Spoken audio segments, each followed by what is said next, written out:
Many Magic the Gathering players ask the question, is it worth it to buy a bundle? Previously known as fat packs, bundles have both expanded and refined themselves in regards to what they offer and how well they offer it. One of the higher priced products for players to procure, let's ponder precisely what these are packed with and whether they are worth the price. Because at an MSRP of $42.95, this chest is either packed full of treasure or perhaps just fool's gold. Let's explore. Please note, this video will be examining the current contents of the Ixalan bundle. However, since bundles remain more or less identical from set to set, this video can be treated as current or up-to-date until such time as bundle contents have changed enough to warrant an update, or the product gets renamed again. If you'd like to see my previous evaluation of bundles from last year, or my evaluations of their previous incarnation, Fat Packs, from 2 and 3 years ago, you may do so here and here. A Magic the Gathering bundle contains the following.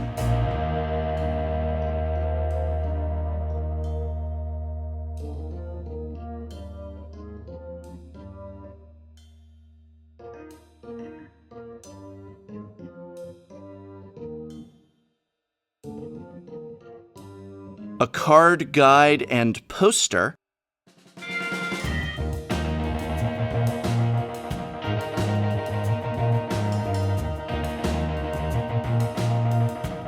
ten Magic the Gathering booster packs, all from the same set as the bundle, 1 spin-down die, a land pack including 80 basic lands, and of course the box, a sturdy cardboard container that can be used for card storage. So if you were to go into your local game store and purchase 10 packs over the counter at $4 each, this would cost you $40. Dang, that means that a bundle offers any player who would have bought 10 packs over the counter all of these other things for only $2.99. That includes the land pack, which is typically valued at about $5, the spin-down die, which we'll say is $1, and then the card box, the guide, the supplemental materials like the poster, which is about another $4, give or take. Question number 1. Do you buy booster packs for $4 each over the counter? And if so, do you expect to buy 10 of them for the current set, whether all at once or perhaps just a couple one week, a couple the next week, and it'll probably add up to 10. If that is you, ask yourself, if you saw at the counter of your local game store the bundle storage box just by itself, and the guide with all the printout of cards, a spin-down die, a land pack, and this poster that's permanently creased, doesn't ever lay flat. It's all there on the counter of your local game store, and it's $2.99. Would you pick up all of those items for $2.99? Because that is essentially what you are doing when you buy a bundle. You're buying 10 packs at $4 each and spending $2.99 on those additional components. The storage box itself is significantly better than the days of fat packs. Notice first the vertical lip, exposing part of the box for easy access. This allows you to always be able to easy grip and open your bundle box. Inside, I just love that there's this extra cardboard compartment. By itself, it holds slightly over 100 double-sleeved cards, great for keeping your active deck or favorite cards separate from the rest of what you are storing in the bundle box. The box itself is a sturdy cardboard, not thin and flimsy like the quote-unquote deck boxes included in other supplemental products such as dual decks. Best of all, the interior cardboard lip has no protrusion along its far sides. Why does this matter? Well, in fat packs, that protrusion had the potential to damage cards. It happened to me a lot of times and many other Magic the Gathering players. But with that protrusion removed, you now have a safe storage of cards.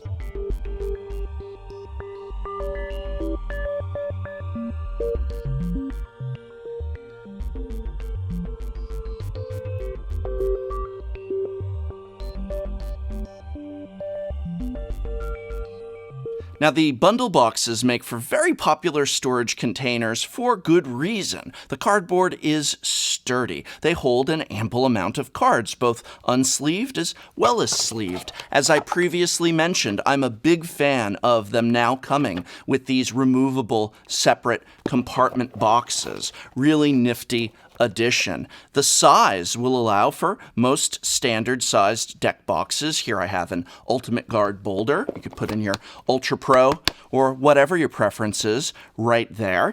There's really only one problem, and it's that once fully loaded with cards, the bundle box does not have a lid that tends to stay on. You can't hold this from the top, or else it's going to fall out. Now that's easily solved. You just don't hold it from the top only. Keep a hand here at all times. It can, of course, slide open in your backpack if you're transporting it, but this is still fine for just sticking it on a shelf and stacking them up. It's not a major problem, although I do wish that it had a fold-over flap that secured the cards better. Bundles also include this weird-shaped extra box. It can't hold cards, it's too shallow to close on them at all, so it can only be used for dice and tokens, of which you'd need a lot to fill it up. I understand it's mostly for packaging, and it's nice to have them give it to us as a box instead of just an added piece of cardboard, but it's an odd inclusion and it serves a dubious function for Magic players, if any function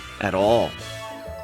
The included guide has some story and lore elements within it, as well as a visual representation of every card in the set, but given the online access to information such as this, I've never found this to be more than a waste of paper. All the cards are already available visually for free online, and while it's nice to have some story elements included here, they're very brief summaries at best, and I really wish instead all of this paper was used for, I don't know, printing all the stories from a specific block in a well-printed and illustrated book. But now I'm basically longing for the old days when fat packs had novels included with them as a great way to flesh out the story and flavor of a block. Unfortunately, that particular item has been buried with the past. Now, there's two more important financial perspectives to bundles. The first is by using the bulk cost of booster packs. A booster box costs approximately $100, meaning bulk bought packs are $277 each. 10 of these from a bulk bought booster box then only costs $27.70, meaning that for the bundle box, spin down, land pack, and guide, you are paying $15.29. Wow, that is absolutely not worth it just for the box and that poster. Oh yeah, and land.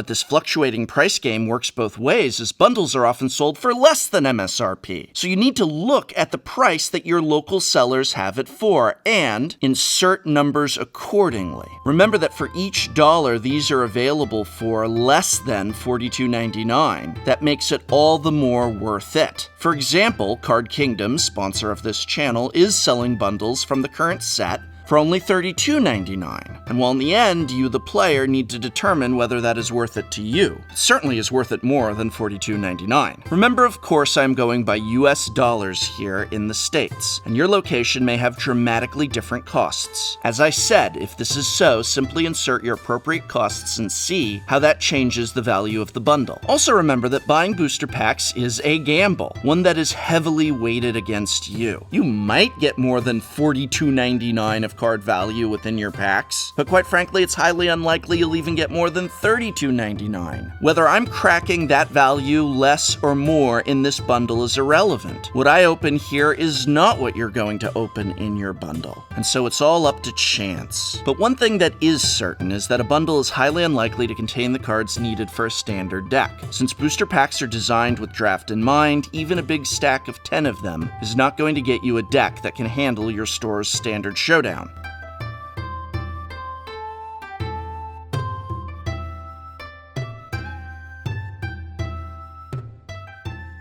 And bundles can just be fun to buy and build a deck from to play against your friend who has also built a deck from a bundle. Now, that's a little costly at $42.99 each. You're talking about you and your friend dropping $84+ just to build two casual kitchen table decks that aren't even going to make room at Friday Night Magic or the Standard Showdown at the top of that list. So there's a lot of other options out there, from dual decks to battle decks. Nonetheless, a bundle or a bundle league can be a lot of casual fun. Final conclusion, bundles are a bundle of booster packs and not that much else. The added components of the spin-down, storage box, guide, and poster quickly lose value the closer to MSRP that you pay. Even for brand new players, $42.99 is probably not worth it, unless of course you would have otherwise purchased 10 booster packs at $4 each, in which case the cost of all these extras becomes only about $2.99. But there are so many alternatives in existence for that $42.99. From buying the singles you need for the deck you want to play, to going in on a booster box with a friend, to drafting regularly, attending a few pre-releases, or just buying casual decks from dual decks to battle decks. When all this is considered, a bundle is still not packed as fat as we'd like. Grade B. Depending on price, these are good but far from excellent value. I hope very much this video has been of some help to you. You can help me out by remembering to like, share, subscribe, or just by leaving a comment. Are you a bundle buyer for the booster packs? And if so, what do you like best about those bundles? Do you buy a bundle with every set, or just once in a while? Why or why not? Let me know in the comments below. What's the best sealed product for your player needs? And this program was made possible thanks to a sponsorship from Card Kingdom, as well as the Patreon support of viewers such as you. So thank you.